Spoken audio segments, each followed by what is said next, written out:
What up? It's your boy Dick Incredible Man, and yes, I am back at it again. And this is Black Clover episode 140, man.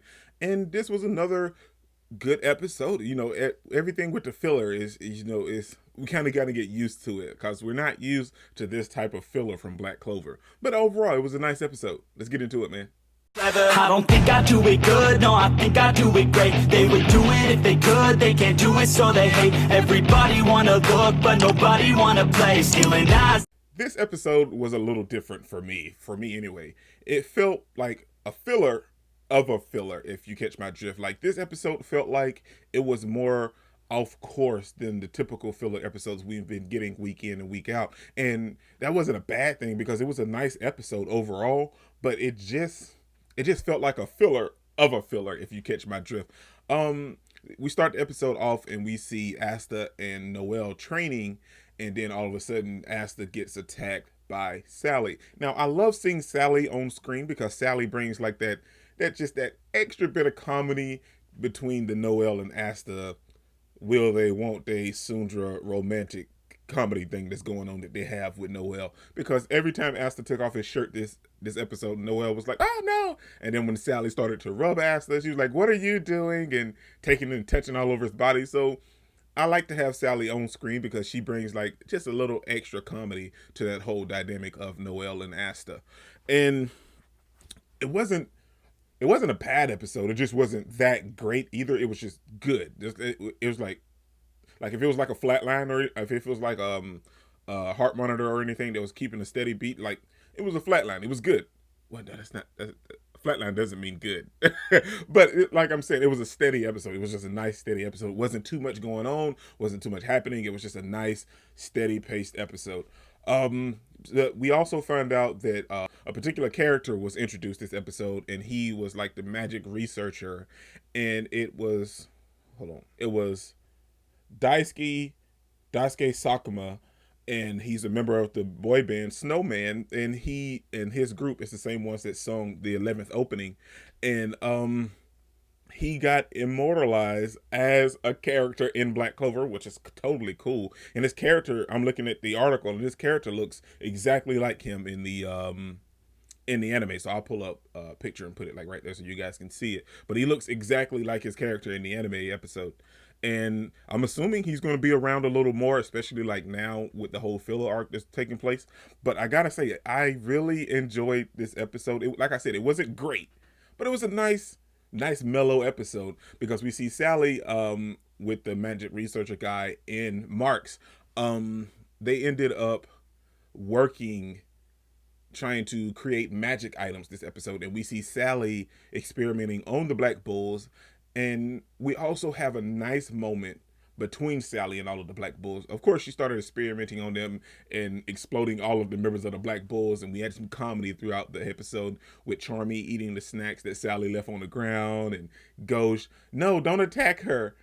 Don't attack her because she looks like Mari. And then Gray was like, "Why can't we attack her? It's not even Mari, it's Sticky." So there was comedy there, and her calling Magna what did she call him? Glasses Flequent, like, glasses delinquent, fire delinquent. So it was funny to have that.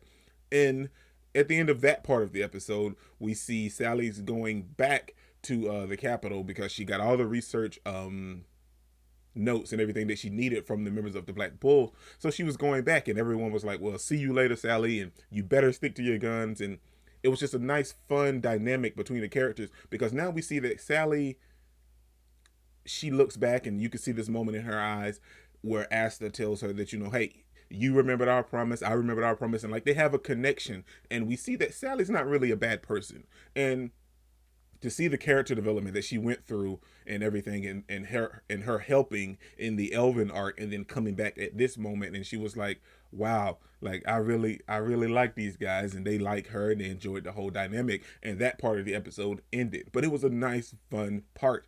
And then we go into like the episode was split up into twos. So the next half of the episode, we see Foigulon and Nozzle going on a mission that Julia sent them on to this remote village that's still suffering from the after effects of the whole Eye of the Midnight Sun and the Elven arc and everything, because a lot of villages were attacked. It wasn't just the capital; a whole bunch of the villages were attacked, and they're just now being able to get to a lot of them.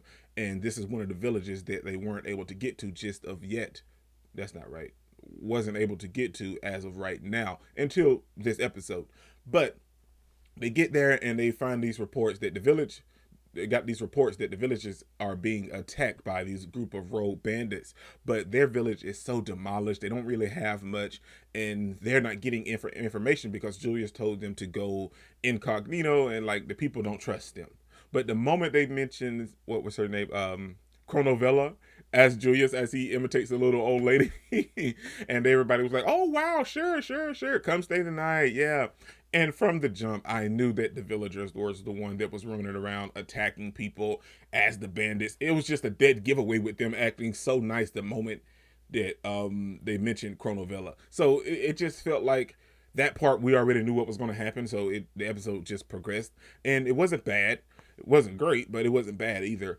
And we see that they try to attack Fuegolan, Julius, and Marks, and it didn't work because they were weak for one. They were way weaker than these two magic captains, and they just wanted the money to restore their village. But it was nice to see in that moment because we also get Fuegolan's side of what he thinks is right, and we get to see Nozel's side of what he thinks is right. Nozel is still, that by the book guy. Hey, they committed a crime. A crime is a crime, and Nozel was like, well, not Nozel, and Fuegolan is like, well, I understand why they done it. Their village was suffering. The capital didn't really help. They were going through some things, but that's, and like Nozel says, that's still not the reason to commit crime. But at the end, it ended up resolving itself. They decided to help, and they sent out other members of each squad to help out other villages that needed the help of the Clover Kingdom as well because of everything that happened with the Elven arc. So overall, it was just a nice, mellow episode. I enjoyed it, and it was nice to see Sally back on the screen and have that moment with Fuegolan and Nozel, because I told you guys, Nozel is steadily becoming one of my favorite characters of the series, and his whole character development throughout the Elven arc and everything before that it just increased his stats to me, and I really am starting to love the character. He still doesn't beat my boy Luck or Zora, but he is definitely number 3 on my list for sure.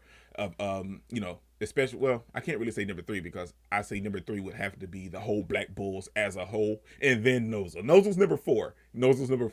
But overall, it was a nice, mellow episode, man. This is your boy Dick Incredible. Don't forget to smash the like button till you can't smash it anymore. Comment down below, and I'll be sure to respond to each and every one of them, and subscribe. But only if you really want to, man. And remember that anime matters, anime is greatness, and anime is life, man. Peace out. I cannot complain because today, yeah, I'm doing my thing.